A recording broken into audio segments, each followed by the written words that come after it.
Euro steps, hop steps, and spins for custom layup packages. These features bring more freedom and skill-based gameplay to 2K26.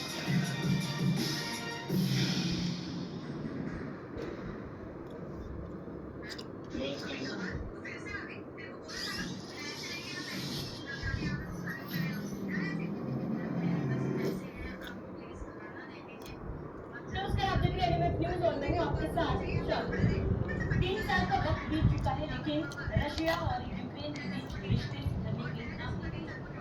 America के राष्ट्रपति Donald Trump लगातार कोशिश कर रहे थे दोनों देशों के बीच जंग रुक जाए, लेकिन स्थिति में कोई भी सुधार नजर नहीं आ रहा। इसी बीच एक बड़ी खबर सामने आ रही है कि अब आने वाले दिनों में राष्ट्रपति डोनाल्ड ट्रंप और पुतिन की मुलाकात हो सकती है और रशिया यूक्रेन युद्ध को लेकर चर्चा हो सकती है। एक तरफ जहां अमेरिका और भारत के बीच ट्रेड डील को लेकर बैठक का दौर जारी है, टैरिफ वॉर लगातार जारी है। इसी बीच पुतिन और डोनाल्ड ट्रंप की मुलाकात के क्या मायने हैं, इस पर हम चर्चा करते हैं। मेरे साथ मेरे सहयोगी अभिषेक आपका बहुत बहुत अभिषेक, एक तरफ अमेरिका और भारत के बीच टैरिफ वॉर, दूसरी तरफ रशिया यूक्रेन के युद्ध को रोकने के लिए डोनाल्ड ट्रंप लगातार कोशिश कर रहे हैं, लेकिन इन दोनों के बीच एक कड़ी है पुतिन। अगर हम बात करें भारत के साथ बात को लेकर भी कहीं ना कहीं डोनाल्ड ट्रंप नाराज कर रहे हैं।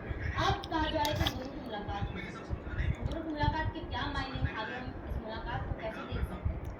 देखिए, चौथे साल में ये युद्ध जा चुका है। 14 फरवरी 2022 को ये युद्ध शुरू हुआ था।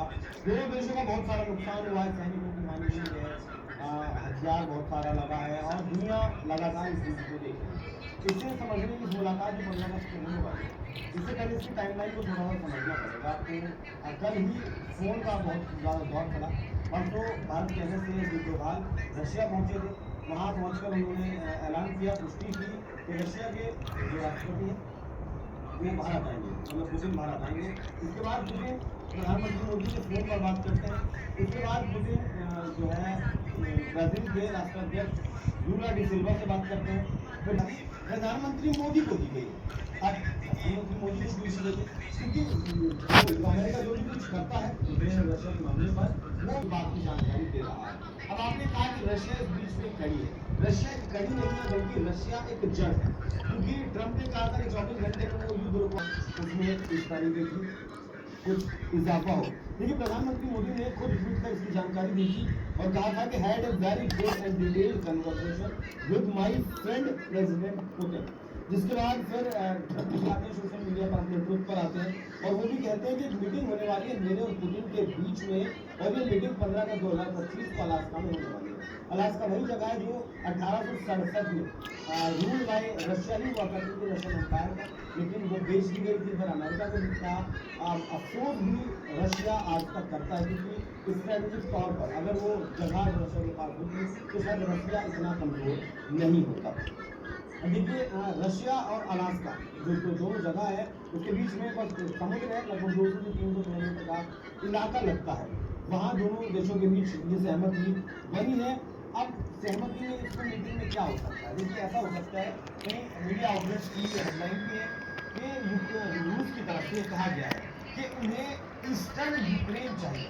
लगभग 4 हिस्से ऐसे राज्य आप एक तरीके से कह सकते हैं जिन पर रशिया का कब्जा है। रशिया ने दूसरी टैक्टिक्स अपनाई है, इसकी सेना धीरे धीरे आगे बढ़ रही है। आज ये गांव पर कब्जा कर लिया, 4 दिन बाद दूसरे गांव पर कब्जा कर लिया, फिर तीसरे गांव पर कब्जा कर लिया। ऐसे धीरे धीरे वो 2022 से लगातार आगे बढ़ रही है। बातचीत कहीं अटकती है तो ये अटक सकती है कि जो डील होगी सीज फायर को लेकर, युद्ध विराम को लेकर, क्या जेलेंस्की इस पर साइन करने के लिए तैयार होंगे। अब जो मजबूरियां फिलहाल मौजूदा वक्त में दोनों देशों के सामने है, यूक्रेन हो या फिर रशिया हो, उसके लिए तो ऐसा लगता है कि इन्हें तैयार हो जाना चाहिए। साथ ही इस मुलाकात में इंडिया को जिस तरीके से टारगेट किया गया, देखिए इंडिया को जानबूझकर इंटेंशनली टारगेट किया गया।